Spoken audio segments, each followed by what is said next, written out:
If I woke up tomorrow with nothing in my bank account, I'm going to tell you exactly what I would do. Because in this scenario, I have no money, no investments, no savings, and not a connection to save me. I'm on my own, and I'm going to tell you exactly what I would do to build myself up and build wealth.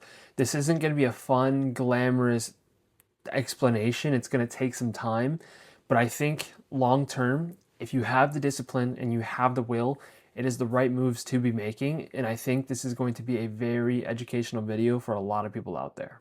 Okay, step number one, we're at $0. What do I do first? I cut out every expense that I do not need. No takeout, no subscriptions. I can't go on Amazon and just start scrolling and see what catches my eye. I need to go survival mode. This is probably the most important part because this is you trying to get your footing. This is where you just need to get a job. Literally anything you need to do, like any job, anything to get some income, because that's how you get the ball rolling. And to be quite honest, it's kind of boring, but you need to work this job for quite a while. You need to at least get a savings going. And I know it's probably not optimal wanting to hear that in an investment video, but you do need to work and you need to get a savings to fall on at least 3 months or so. Most people say 3 to 6, but I think the sweet spot really is 3 to 4. Because any more, you're just being uberly cautious, which isn't a bad thing, but no one really wants to do that. So I would say at least 3 months, focus on that, get that job rolling, and then you start chasing bigger things. Okay, building on that last point I just made, and before we move on to step number two, if you lost your income tomorrow, think about your savings. How many months could you survive on? A lot of people, it's not very long. Not a lot of people can save money without seeing that number build and want to touch it. So just think about that as we progress. Think about building your own savings and getting yourself a cushion to fall on. Okay, we talked about the safety net in step number one. I asked you the question about how long could you last. And now for step number two, we need to increase our income aggressively. I'm assuming in this scenario, if you're going along with me, you're getting a job anywhere you can. I think, an option a lot of people might think is like construction, a retail, something you could get a quick hire in. And so now you're there and you're going to work your hours. You're going to obviously, put in the work, get an income rolling. And when you get home, this is a very important step. You need to learn a skill that someone will pay you for. Copywriting, video editing, coding, digital marketing, stuff like that, even content creation if you wanted to. Those are all things you need to put hours into. You need to progress in that. That is what's going to save you long term, and you need that. If you just go home after work, sit on the couch, watch a TV show, eat some candy, whatever you do after work, it's only going to get you so far. It's obviously, it's the relaxing, it's the comfort. But in this scenario, it's thrive or die. So you need to lock in. You need to focus on getting better. You need to get things going in your direction and train skills that can be bought someday. Okay, now we're on to step number three. This one, I think if people can survive it and adapt and bring this one into their life, I think they're already on their way to being successful and great. This one is build a second income, maybe even third if you're at that point. Now, the mistake a lot of people make is if they get a promotion or the amount they make is increased, they're not going to want to do this. They're going to be happy with just that one income. And that's where you kind of fail. But if you do what I said in step number two and master a skill, then you already are a step ahead, right? You could do freelancing, YouTube, online services, consulting, editing someone's videos, stuff like that. And you would be well off because now you have a skill that someone wants to pay for. It gives you that second stream of income, which makes you a lot more secure in your life. That's major. If you could even hone in on a third one, that's even better. Now you have leverage on your life.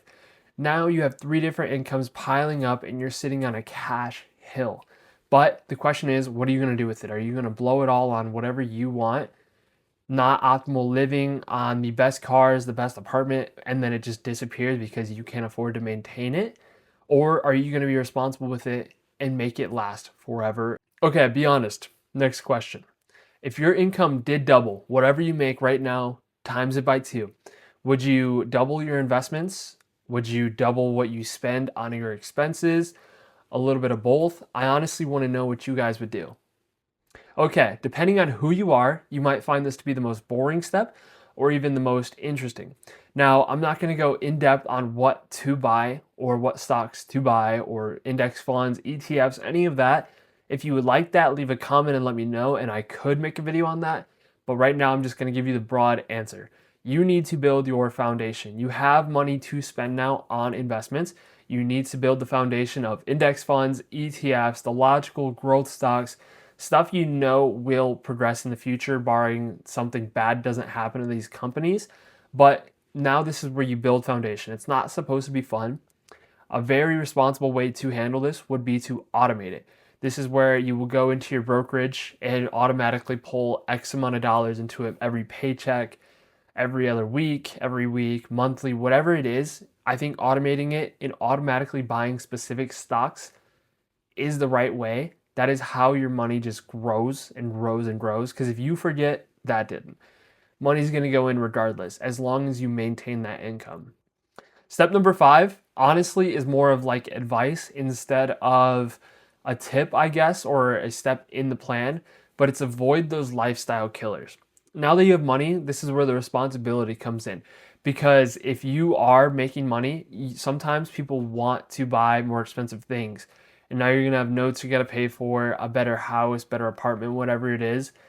But now you're just struggling to keep your head above the water, but you're living somewhere nicer. Essentially, it's a nicer version of being broke, but it's still not what you want.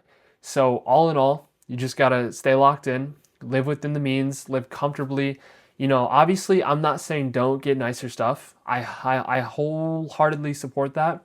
I think you should go out. I think you should get a new car, but I'm not saying go up to the lot and just get the nicest thing. I'm not saying go get the suite on the top floor in Chicago. I mean, I'm just saying like, you know, upgrade your life. Absolutely. But don't do it wrong. Okay. Step number 6. This is the fun stuff. Now, in this situation, in this plan, step number 6 is years down the road. This is not a couple months. This isn't next year. This isn't even by 2030, I don't think, unless you just kill it. But this is where, you get to live it up. In step 2, we talked about practicing skills.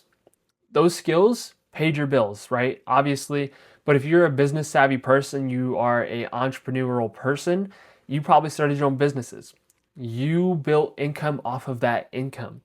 That's the goal. You do that, you're set up. Now you get to travel, enjoy life, buy what you want. Now you're not living off of, your savings. You're not living off of pulling stocks out and selling them. You have a boatload of cash in your back pocket. You could go chase those meme coins, those altcoins, something that's like trendy that you think could 10x, or you could honestly lose it and you would be perfectly fine.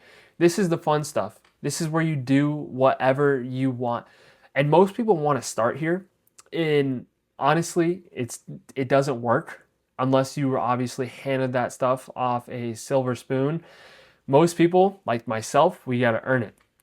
It's not going to be handed. And if you follow this 6-step plan, I honestly think you could be there. Okay, we're at the end. Let's recap. Step number 1, get an income. You have no money, you need a job. That's most important. You got to do that first. Step 2, aggressively learn something that's going to maybe make your life better, like a skill, something with a high or even topless limit, something you can master and make a lot of money from someday. Step number 3, get a second income. That skill, put it to use. Make some money off it somehow. Step number 4 is probably, it's the core of what you're going to do. It's going to be your foundation of your future. It is invest. This is where you start investing a lot. And step number 5, not really a step, more of advice. Just watch how you're living. Don't start getting out of hand. Don't start splurging on anything and everything you can. Just live responsibly at this time. Because at that point, you've already got a lot of money. Just don't lose it. It's about making it into more, not losing it. In step 6, you've made it. If you're at step 6, you quite literally made it. You're living on top. You're great. Now go have fun. Go travel. Do whatever you want. Because if you're at this point, you're so well off. You're building something great. you'll be fine. If you have any questions, comment down below. Thanks for watching.